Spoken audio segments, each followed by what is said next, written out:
Hi, everyone. Welcome to Everyday Real English from Real Life podcast. Welcome to Real English Podcast. I'm Annie. And I'm Brendy. Hey, everyone. If you're listening right now, could you do us a quick favor? Yeah, hit that like button, subscribe, maybe turn on notifications. And definitely share this deep dive with a friend if you find it helpful. Because today we're diving into something pretty universal for anyone learning English in a new place. We're talking about those culture shock moments, at work, at school. Exactly. This is really for you if you've ever felt confused by real-life English communication. Like when the rules you expect just aren't there. Yeah, we're not talking grammar textbooks here. What? We mean those times when the signals, you know how close to stand, how to greet someone, how to even understand a joke. Maybe they just suddenly change or disappear. Right. And that feeling you get, that anxiety, maybe confusion, just feeling a bit lost because your usual social map doesn't work anymore. It's culture shock. It's like an emotional reaction to everything being so new and different. It's those little things, often, that catch you off guard. Totally. Like, why do people smile at strangers sometimes? Seems odd if you're not used to it. Or why would a professor want you to call them by their first name? Isn't that disrespectful? Yeah, the big one for school. Why does the teacher keep asking, what do you think, instead of just wanting the right answer from the book? We're going to unpack all that using insights from, studies and real experiences people have shared. Okay, so first up, let's just nail down that term, culture shock. Basically, it's feeling surprised, maybe stressed, definitely confused by a new way of life, a different culture. And it's really important to remember, it's a process. It doesn't happen all at once. Right, like sources often talk about stages. You usually start with the honeymoon stage. Ah, yes, the fun part. Everything's new, exciting, interesting. You're noticing all the cool stuff, the great food. Yeah, you're focused on the positives. Yeah. But that doesn't always last forever. Nope. Then comes what's often called the frustration stage, or sometimes the hostility stage, which sounds strong, but it captures the feeling. This is when the differences stop being charming and start feeling like, problems. Obstacles. You might feel really homesick or maybe just irritable, confused, tired even. It takes a lot of energy. And if you're feeling that way right now, like you're exhausted trying to figure out these social cues in English, you're not failing. Not at all. It's completely normal. It really is. It's temporary, and it's just part of adjusting. Seriously. Okay, so let's look at school first. Classrooms can be a real hotspot for culture shock, especially around formality. Yeah, imagine walking into a university class. Maybe back home, you'd use very formal titles, stand up when the teacher enters. Right. So let's picture it. You, the student, approach the professor, Dr. Smith. You might say something super polite like, "Good morning, Dr. Smith. Thank you for your time." And the professor might just smile and say, "Oh, please, call me Annie. Let's chat about your paper." Whoa, okay, that small exchange, that's huge culturally. It really is. When a teacher asks you to use their first name, or maybe a nickname like Amos P., they're signaling something. What are they signaling? Approachability, friendliness, collaboration. It's meant to make things feel less hierarchical, more open. So in many, say, American or British classrooms, being super casual with names is actually friendly, not rude. Exactly. Being too formal might even make the teacher think you're uncomfortable or keeping a distance, which isn't the goal. And it's not just names, is it? It's participation, too. Oh, definitely. The teacher asks, "So what do people think about the ending of this story?" And maybe your first thought is, my opinion? Uh-oh, I should only say the correct answer, the factual thing. But here's the fascinating part, right? The teacher often genuinely wants your personal take, your interpretation. They're looking for you to think critically, engage with the ideas. Yes, and even disagree, politely, of course. It's seen as a way to build your confidence, to integrate you into that academic discussion style. So it's not a test of facts in that moment, it's a test of your thinking process. Precisely. They want to see how you analyze things. Okay, cool. Let's shift gears then, from the classroom to the office. Similar things happen there, right? Communication style shifts. Oh, absolutely. I remember my first office job in the U.S. I felt I had to be so quiet, so formal, just sit at my desk and wait. That's such a common feeling, especially if you come from a place with really clear, visible hierarchy. Right. But lots of modern offices, maybe in tech or creative fields, they aim for this casual but still very efficient vibe. So imagine the new person, you, arriving maybe a bit early, looking kind of tense. And the boss walks by and says, "Hey, welcome. Good to have you. Relax. Go grab a coffee. The meeting's in 5." They relax and grab coffee. Hmm.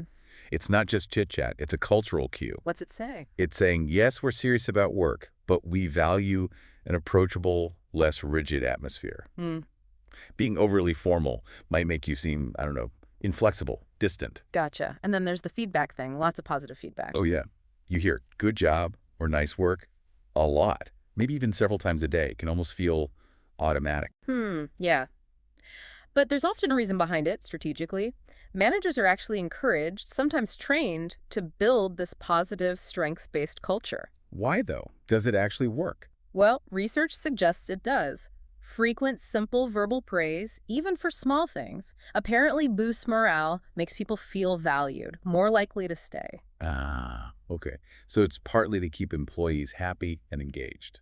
And maybe it also softens the blow for when more direct, constructive feedback comes later, which it often does in those environments. Right. So when your manager says, nice work on that slide, they probably mean it. And you just got to accept it. Yeah, just a simple thanks is usually perfect. No need to downplay it. Okay, now let's talk about small talk, that casual chat about non-work stuff. The weather, weekends, hobbies, that kind of thing. It's not just wasting time, is it? People do it for a reason. Definitely not wasting time. It's about building rapport, connection. It signals friendliness before you dive into the serious business. And this connects to something called affinity bias.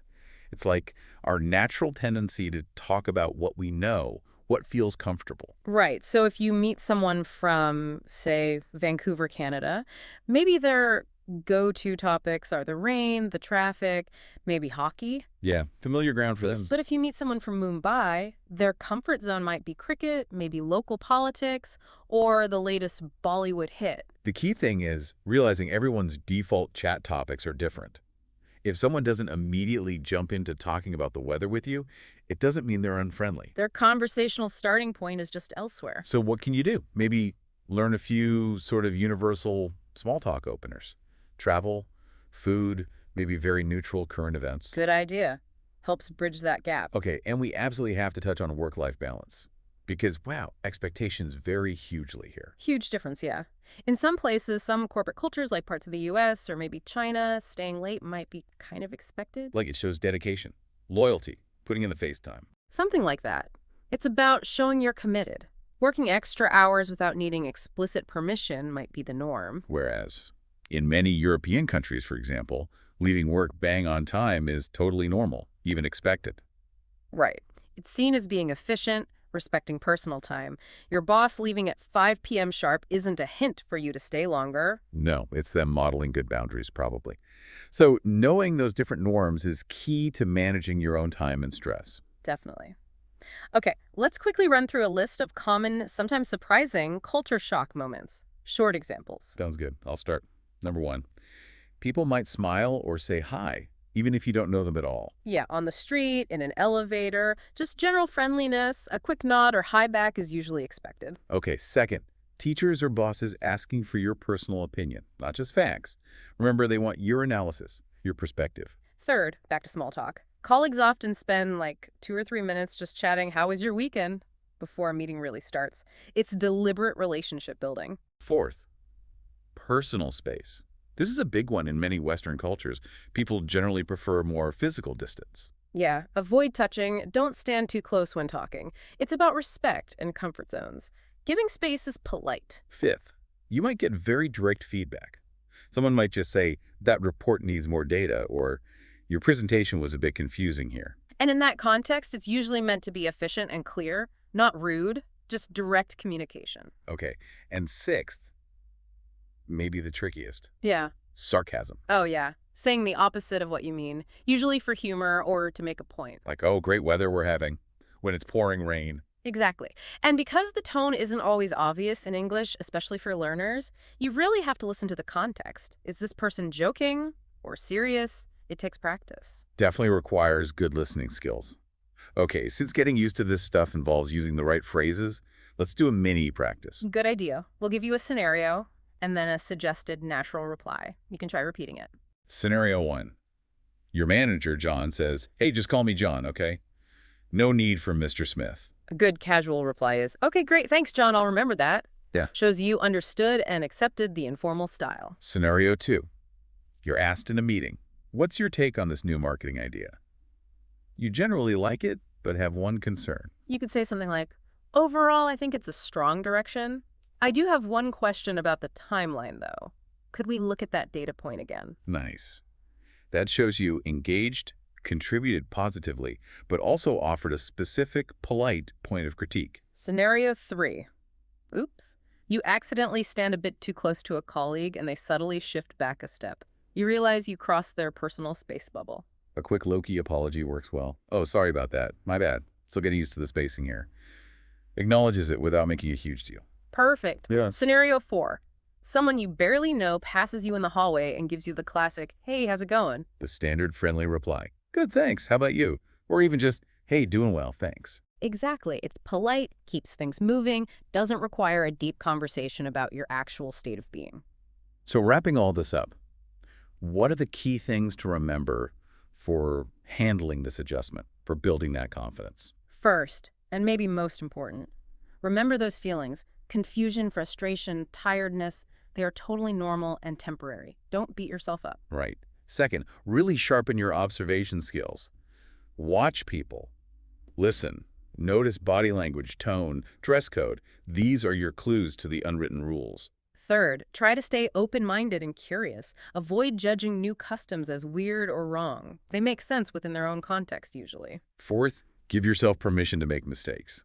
And try to keep a sense of humor about it. If you can laugh at your own confusion sometimes, people often respond really warmly. Yeah, totally. And finally, finding a cultural ally can be amazing. A local colleague, another international student who's been there longer, someone you can ask those, is this normal? Questions to. They can offer great clarification and just support when you're feeling overwhelmed. Because adaptation really is a journey, isn't it? It takes time.